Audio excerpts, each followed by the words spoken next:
Good afternoon, everyone. I am Laura Stevens, and I am a member of Winning for Women's Board. I'm excited to join you today and introduce two very special guests, former White House Press Secretary Sarah Huckabee Sanders and former State Department official and Fox News host Heather Nauert, who will be moderating today's call. Sarah and Heather, thank you for being with us. And as always, a big thank you to our Winning for Women members who are joining us from all across the country. Sarah, I so enjoyed reading your book and learning more about your experiences in the White House and the challenges that come with juggling a high-stakes job and motherhood. You have been exemplary in every way. In 2017, I was fortunate to visit Sarah in the West Wing. On the walls of her office were memorabilia and images of her with world leaders and on the campaign trail, as well as artwork by her precious children. However, as a fellow Arkansan, what stood out to me was her Arkansas Razorback gear.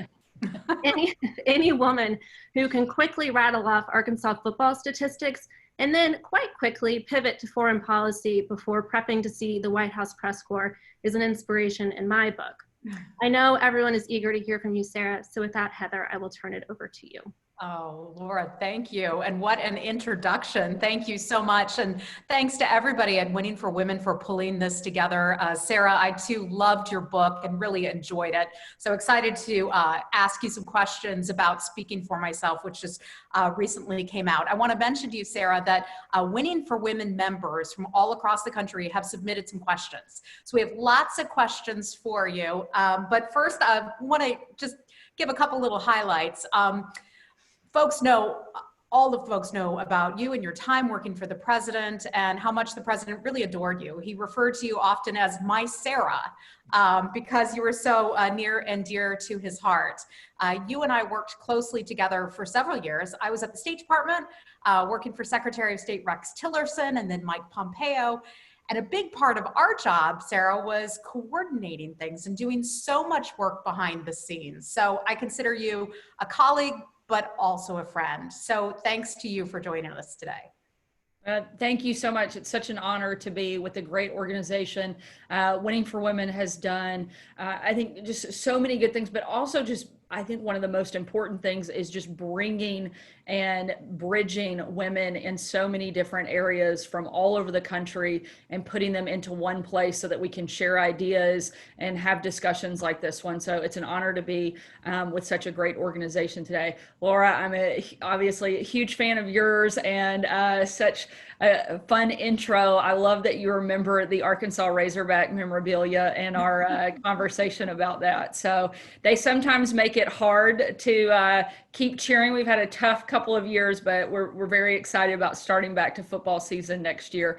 And Heather, obviously you and I have been friends for the last couple of years, colleagues as well, and get to continue our work together on the Fulbright board now, which is a lot of fun. I'm hopeful that our Q&A today will be a little bit easier than what both you and I are used to given our previous roles together. So I think this should be a bit more fun than some of the sessions we've done in the past. Indeed, indeed. And for those who are joining us, I just want to highlight a little bit of Sarah's, your background, Sarah, in that, you know, we all know you from the president's administration, but you really cut your teeth working alongside your father from such a young age. And in reading your book, I was really impressed to learn about all the experiences that you had prior to your father becoming governor of Arkansas, but then as you were a little girl from dealing with natural disasters in your home state, working alongside and being with actual prisoners who came on to take care of the grounds of the governor's mansion in a rehabilitation program. I mean, you learned so much from your father, and that has given you that breadth of experience today.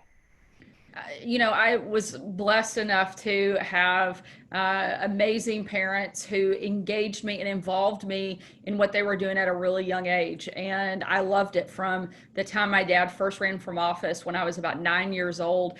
When most kids were spending their summers at the pool and summer camp, I was passing out flyers at Arkansas festivals asking them to support my dad. One of the things I loved is the interaction with people, whether it was on the campaign or whether it was traveling with him, like you mentioned, in the aftermath of a natural disaster, and really seeing the impact that he had on people from all walks of life. And, you know, in our family, we often joke my dad was in church work prior to being in politics. And people ask, how do you make that kind of transition? He said, well, they're actually very similar. One, you're always asking for money, but most importantly, you take everybody. You're always trying to bring people into the fold. In the church, you're always trying to bring people in. And in politics and campaigns and government, you're always trying to bring people in. One of the things I loved is that I got to meet so many different people with such diverse backgrounds and diverse interest that I felt like I got such a good insight to the makeup of not just my state, but my country. And it really, I think, helped prepare me to work in a place like the White House, where you do have so many different personalities and people that you're dealing with on the daily basis. And it's one of the things I love most about politics. And I was thankful that my dad took me with him so much at an early age. And I loved it from then and never looked back. Well, one of the places you went with your father was, of course, in Iowa when he was running for president. But it was fun to learn that that's where actually you met your husband, Brian, in Iowa. And so you have a real affinity for the state. So I loved hearing about that story. Yeah, so I teased my dad, you may not have become president, but you did get a son-in-law and 3 grandkids eventually out of the deal. So not all bad. We didn't win, but we certainly worked out pretty well for me in the long run. Brian and I met. He came out to volunteer actually for about a week or so in my dad's campaign, and ended up never leaving. He got hired shortly after, and by the end of the campaign we were dating, and here we are a little over 10 years, many crazy jobs and 3 kids later, and couldn't be happier to have him by my side and continuing to join me in every crazy adventure, no matter what it looks like. So what a tremendous blessing for you and your family. So Sarah, I want to ask you a little bit about some White House experiences. And in your book, you write about the Kavanaugh confirmation. And of course, we're going to be dealing with a major Supreme Court nomination fairly soon. The president has announced that this Saturday he will publicize who his pick is. One of the people that you met along the way when you were doing confirmation preparation for Justice Kavanaugh is Judge Amy Barrett, one of the potential picks that the president could end up making. So tell us a little bit about your impressions of her and what you think the president is looking for other than just a woman. Well, I think obviously he wants somebody who's very qualified and can survive what we know will be a very intense and probably all-out war type of hearing. I think that we saw that Democrats and the far left are willing to do just about anything to stop a Trump nominee from going forward, and none more so than his Supreme Court nominee in what we saw take place with Justice Kavanaugh. I was part of those murder board sessions where we had to ask a person we didn't know very well the most intimate details of his life. And certainly that was uncomfortable. And I write about that in the book. I didn't realize how timely it would be given where we are right now with an opening. But one of the things that we found was that we had to push so hard and put ourselves in an uncomfortable position because, like I said, we knew that nothing would be off the table for them to ask him in those hearings. I think we can expect the same thing from whoever Donald Trump picks as his nominee. And so this person needs to be tough. They need to be a fighter. Obviously, they need to be highly qualified and prepared to take on the job. I think Judge Barrett certainly has demonstrated her ability to handle the job, but also she had some pretty intense hearings back in 2017 where Senator Feinstein attacked her for her religious beliefs. And I think she's already shown that she has the ability and the strength to stand in the firing line. I think she would be a great choice. He's got a couple of others that are certainly top of mind. Judge down in Florida, who I think also has a lot of great merits to bring to the table. I think at the end of the day, the president wants a fighter. I don't think he can go wrong with the short list that he has put together. And I think it's important for him to nominate somebody, which he plans to do on Saturday, and for the Senate to confirm that person. It's the president fulfilling his constitutional obligation. And he absolutely should go forward, and we just need to be prepared, I think, for what will likely be an epic battle on the Senate floor. You know, and it's hard to imagine something uglier than the confirmation hearing for Justice Kavanaugh. So really be hoping whoever the president ends up selecting, the best of luck. And if she has you to help prepare, as you did for Justice Kavanaugh, she's got a lot going for her. We talked about how the president is making the decision, the calculus, a little bit about Amy Barrett, but it makes me think about what some on the left say about President Trump. And they say that he's anti-woman. And I've been asked that question so many times, and I always say nothing could be further from the truth. He's such a tremendous supporter of women. You talk about this in your book, even the most important meetings where the president did not need to have you by his side, chose to have you there, when the rest of the administration officials would be fighting it out to have your seat at the table. But the president insisted not only on including you, but also asking for your thoughts, your advice, and recommendations how certain things should be held. Tell us a little bit about that.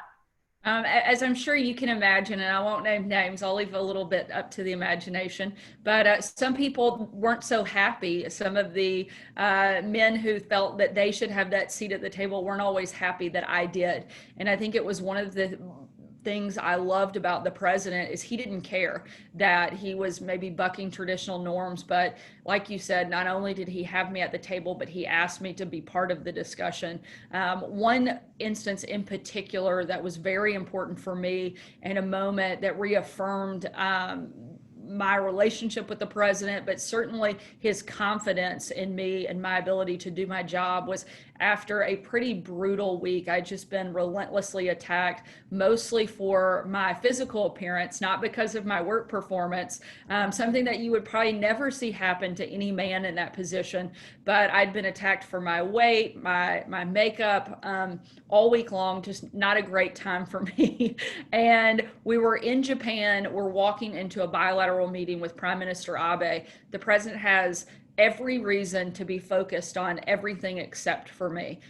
He's in the middle of historic trade conversations, a lot of back and forth with China, North Korea, and Japan being very integral in all of those conversations. And here we are going into this meeting, and the president stops and he says, "Hold on." And he turns and he looks me straight in the eye and he says, "Sarah, you're smart, you're beautiful, and the only reason they attack you is because you're good at your job." And then, in very colorful words that I won't repeat here, he kind of slapped me on the shoulder and said, "Now don't let them get you down, and let's get back to work." But it was in that moment that the president, he knew I'd had a tough week, and he was the one that stopped and defended me, empowered me, and made sure that I knew he still supported me in that role. And because of moments like that, I had the strength and the ability to keep going back into the room every day and keep fighting on his behalf. And that is so important. And he did something similar with me. After I left government, he called one day just out of the blue, just saying, "Hey, how you doing? Checking in. How is your family doing?" Because he knew what a struggle it had been for me working in Washington with 2 young children who were in New York. And that puts a lot of strain on your kids and a family, as you talk about in your book too, and mention one of your children said that, I think it was maybe Huck, that he liked to see you on TV because he saw you there more than he got to see you at home. Yeah, which is hard as a parent. And as much as anybody, particularly you were doing the back and forth, and you and I talked about that on many occasions, how hard it was to find that balance. At the same time, we both knew the work we were doing was important. It was making a difference. I have a daughter. I wanted her to see that as a woman, she can do that. She can be in the fight. She can do whatever any man can do at the very highest level and do it well and still make their kids a priority. And so for me, it was important for my kids to be part of that. So I tried to take them with me when I could. When I couldn't, unfortunately, they would watch me on the news. One time in particular, it didn't work out very well. One of my kids, George, my youngest, asked me, "Mommy, what does it mean to be killed in cold blood?" And I was like, "Oh my gosh." I was like, "Where did you hear that? Who taught you that? Why are you saying this?" And he goes, "Daddy let us watch you on Fox News." And I was thinking, oh, okay, so maybe don't let them be involved in all parts of work. So we had to start monitoring a little bit more closely their news intake. But something that was important for us was them being part of what we were doing and realizing why it was important for our family to make those sacrifices. Well, a lot of the questions that we've been getting from around the country, include, what's the president like behind the scenes? So I think we both just addressed that, how compassionate he is, how much he cares about his team and his staff and how they're doing sort of emotionally and hanging in there. And Sarah, if I can just share one story in particular about our work together. I remember often calling you on the weekends, and we would be talking about, oh gosh, sanctions against Russia, or we would talk about bringing Americans home from North Korea, really serious, important topics. And you would be on the playground with your kids. So I don't know how you did it, but you balanced it so beautifully. Well, thank you. And like I said, there are a few people that understand that pressure as much as you do, having been in a similar place and going back and forth trying to do both. But I think one of the things that made a difference, certainly for me, was the president understanding that. One of my favorite pictures from my time in the White House, and it shows a little bit of the president's fun side, but also his heart, is on Halloween. I told him I was leaving to go get my kids because they were doing a trick or treat in the executive office building next door. He said, well, bring them to the Oval. He was like, what's cooler than coming and getting candy from the president in the Oval Office on Halloween? I was like, probably nothing. So I bring my kids, they're in full costume. My boys were fighting over who got to be Batman. So we had two Batmans and like a fairy, Scarlett's like a fairy princess. And they come in, and I have this picture of the president high-fiving them and giving them candy. And just what a special moment, not just because it was in the Oval, but because the president was willing to take time to have them come in and to spend that with him. And he knew it was important for me, for my kids to be there, and for him to recognize that was something that was really important, not just on that day, but all the time. Yes. Sarah, I want to ask you a question about that. And someone wrote in, and I'm trying to find her name right here, but asked specifically about the president behind the scenes and about how you handle things with how he would handle his female employees, but then also, what advice you have for women who are considering getting into politics. Run away. No, I'm just kidding. Only kidding. I think women have to be involved, and I think that we are equipped and prepared in many ways that men are not. We are natural born multitaskers. I think as moms, we get used to handling so many different things at different times.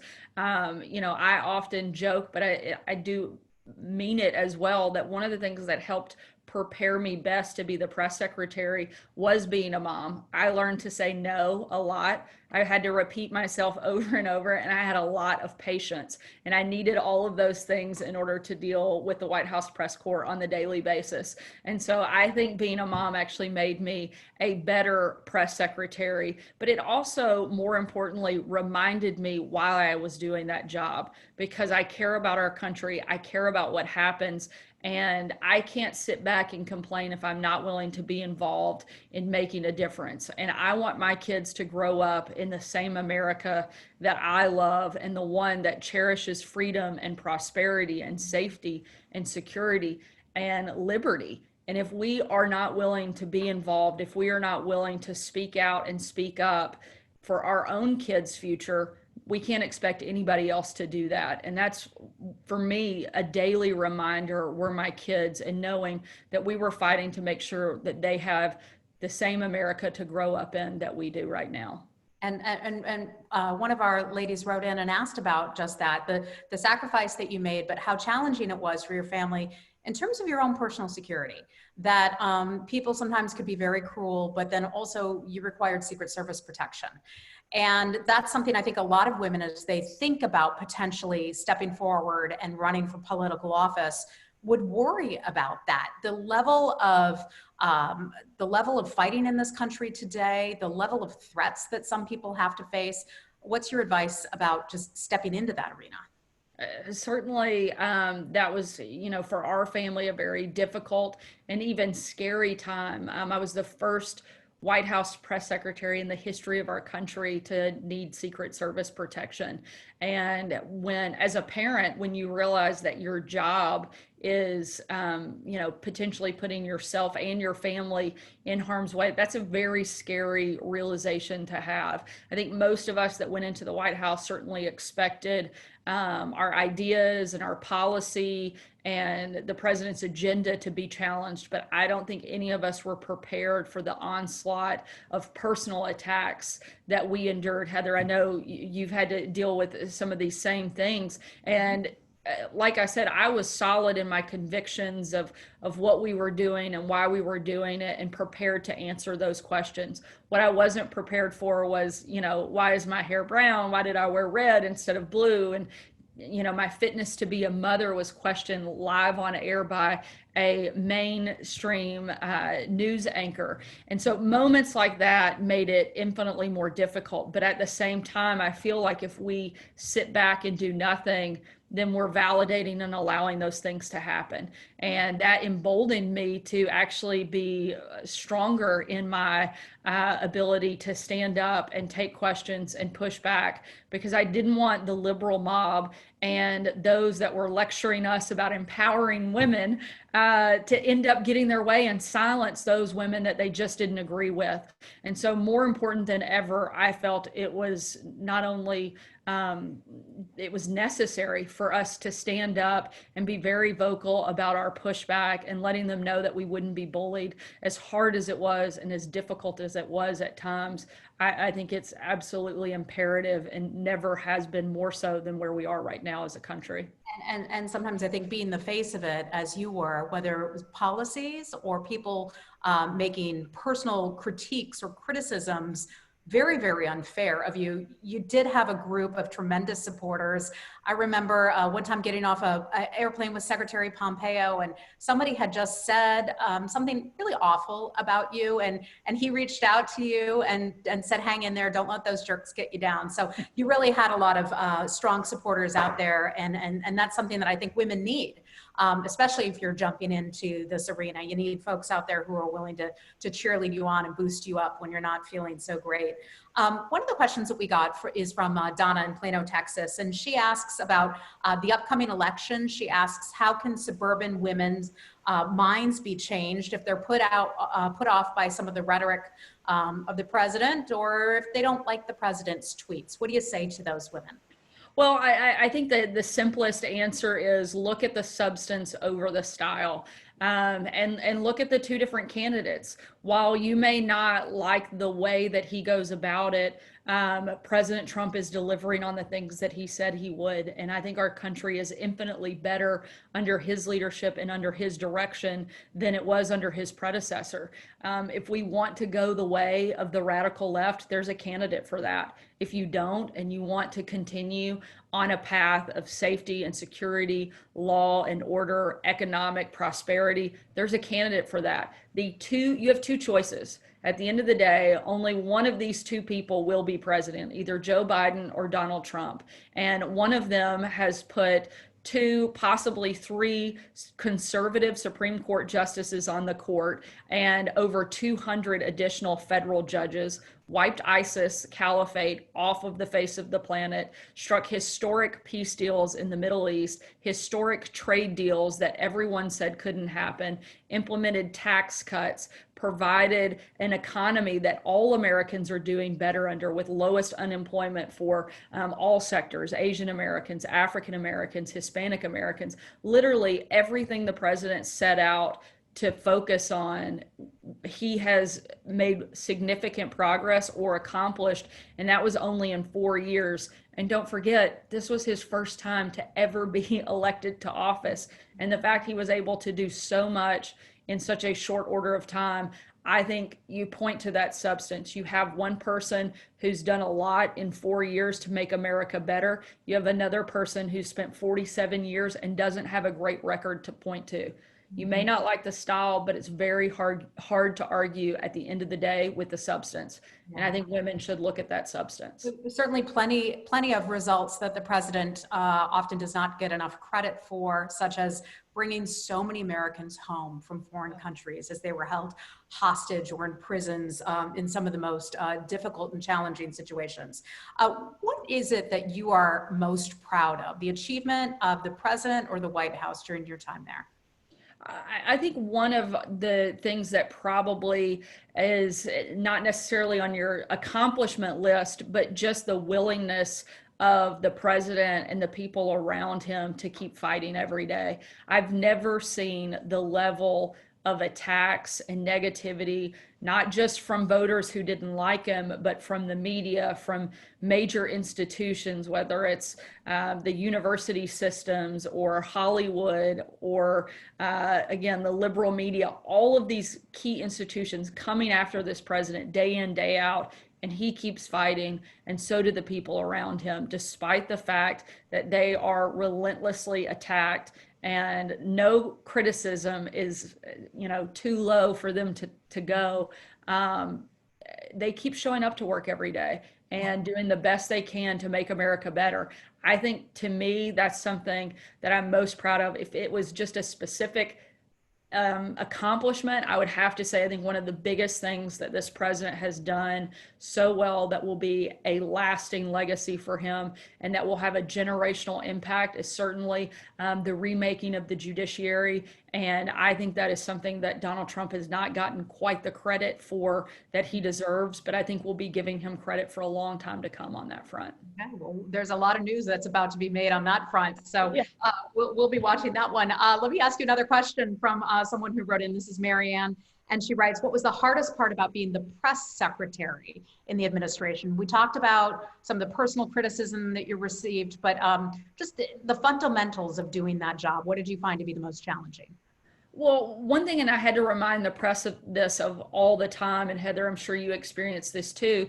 They always wanted to ask how I felt about something or what I thought. And I would constantly have to remind them that no one had elected me to anything in that role. They had elected Donald Trump and Mike Pence, and my job was to communicate their vision and their message to the world. And so if I had, specific feelings on something, it wasn't my job to come out there and try to force that onto the media or to be part of the conversation. But my job was to relay the president's thinking on hundreds of different topics at any given moment on any given day. And so being in sync with him and being able to speak on someone else's behalf can certainly be challenging. And particularly when they're constantly pushing for you to engage in your own personal thoughts and feelings.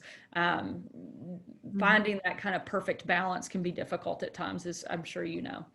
Yeah, and reminding people constantly that it's not about you, Sarah Sanders, it's about the president's policy and position. You got that, I got that, but there were very senior people in the administration who sometimes thought they were the ones in charge. Cabinet officials, for example, and you and I had lots of conversations about some very difficult situations. And then as we've watched, and I want to ask you about this, as we watched different administration officials, former, come out with various books, some things with complete falsehoods, some things with exaggerations, filled with their opinion and own sense of importance. I fundamentally believe that a president deserves to have the advice and counsel of his top officials without people going out after the fact and sharing that information or deliberations with the world. So what is your reaction to all these books that have come out from people who had served in the administration and some of their assertions? And one of the reasons, frankly, that I wrote the book that I did was because I wanted people to see the real story. I spent nearly every single day for 2.5 years with Donald Trump. I traveled on every foreign trip he took during my time at the White House, sat in countless meetings with him, both on camera and off. And I wanted people to know the president that I got to know, not the ones that, and the stories from, in many cases, disgruntled employees or people who came in with an agenda and left angry because their agenda was never adopted. They were some of those people who forgot that no one elected them to anything and sometimes got lost in the power. One person in particular, and I write about in the book, I think John Bolton was one of those people who got drunk on power and started to think his agenda actually mattered more than the president's, and he was smarter than everybody else, and it should be his decision to make on major moments. And that was in conflict. I know you experienced with a lot of other cabinet secretaries as well as the president himself. And so I completely agree that a president should be able to operate in a way where they can have high level discussions without fear of them, retaliating in the press or after they leave. And again, some people may find that, I shouldn't have written a book, but I wanted people to have the other side of the story, the real story from somebody who was in the room actually for a lot longer than most of the others that have. That is in fact true, that you have spent a lot more time in the room with the president than some of those cabinet level officials and former high level staff people, many of whom tried to undermine the president's policies because they didn't like them, but they're not the boss, which is always something important to certainly for them to keep in mind. Mitzi writes in and she asks about something that the president hinted at when you announced your departure from the White House. And I know that was a really tough decision, but you obviously made the right decision for you and for your family. These jobs are so difficult to sustain for too long without having it, completely upend your life. So I commend you that you were able to make it 3 years or so serving alongside the president and on the campaign as well. But Mitzi asks about this hint, and that is about Arkansas and whether or not you may run for governor in your home state someday. So where do things stand with that? Well, I'm definitely very serious about it. I love Arkansas. I'm so happy to be back home in my home state. In fact, I finished on a Friday, June 28th in DC, and on June 29th, my family left DC. My kids haven't been back, and they couldn't be happier. We're very glad to be back home. Right now, my focus is on 2020. I want to see the president get reelected. I want to see us keep the Senate, and I would love to see Republicans take the House and never have to utter the word Speaker Pelosi again. So I'm putting all of my time and resources that I can into the 2020 cycle. I think that's where our focus needs to be right now. And once we get through with that and we get the president reelected, I'll make a decision about 2022, but very serious about it. I love my state and I want to see it continue to do well. And we'll be involved in some way, one way or another. Well, I have no doubt you would make an excellent governor. And I love the fact that the president would refer to you as Madam Governor, your press secretary, in front of governors, which you had to have been like, oh no, Mr. President, no. I had a few moments like that with the president, like, well, now hold on. I might want to have this decision with my family first. He's like, Sarah, just trust me. Am I the president or not? And I'd be like, yes, sir. Well, I do want to ask you one last question. I love this program that you're involved with back home in Arkansas, and where you're providing small business loans that are forgivable loans to businesses that aren't able to receive government stimulus funding, perhaps because it's run out or it just hasn't come through yet. Tell us a little bit about that program back home. Yeah, so my husband and I started what's called the Arkansas 30-Day Fund. We modeled it off of a friend who started something similar in Virginia. And basically, we went out and raised private donations. We wrote the first check and then went out and got other Arkansans to write checks so that we could give money, like I said, forgivable loans, no strings attached money to true small businesses. The process and application process was made to be very simple because a lot of these small businesses didn't have the accountants and the lawyers to help them figure out the federal process. And so that was taking them a lot longer. But the basic requirements were that they had been in business for at least a year, operated in Arkansas, and had between 3 and 30 employees. And so we kept the threshold purposefully low so that we could help as many small businesses as possible. We've given well over 100 loans, forgivable loans, out to small businesses. The only thing we ask is that if they get to a place where they are capable, that they give that money back so we can give it to another small business. But otherwise, it's no strings attached money. And in many cases, we found that the money obviously was very helpful for a lot of these businesses as they were fighting through the pandemic, and trying to keep their doors open. But just knowing that people in their community were supporting them and wanted to help them gave them a new sense of hope. And that was the thing that was frankly more powerful for us to see than even the financial help, was the emotional support that we gave to so many different businesses around our state. I'm proud to say too that the majority of the businesses that we gave to were minority owned, either women or other minorities. And so that was something that was very important for us. And we were very proud to be able to do that and help here in our home state. And again, develop these relationships with these small business owners all over the state. Well, it's really a tremendous program that I understand is taking place in other states as well. When I saw you in the video talking with some of those small business owners, your heart is in it 100%. Sarah, I'm just so happy for you and your family. And I think on behalf of all the ladies at Winning for Women, thank you for your service, your selfless service to our country. You put up with more than anyone should be expected to in that role, but you did it always with grace. Sarah, to you and your family, thank you so much. And to all the ladies at Winning for Women, thank you for pulling this together.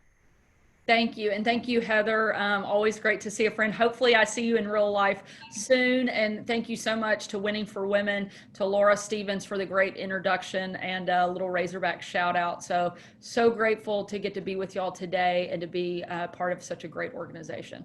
Yes. And the book is called Speaking for Myself, and it is terrific. I really enjoyed every minute of it. Thank you. Sarah, thanks.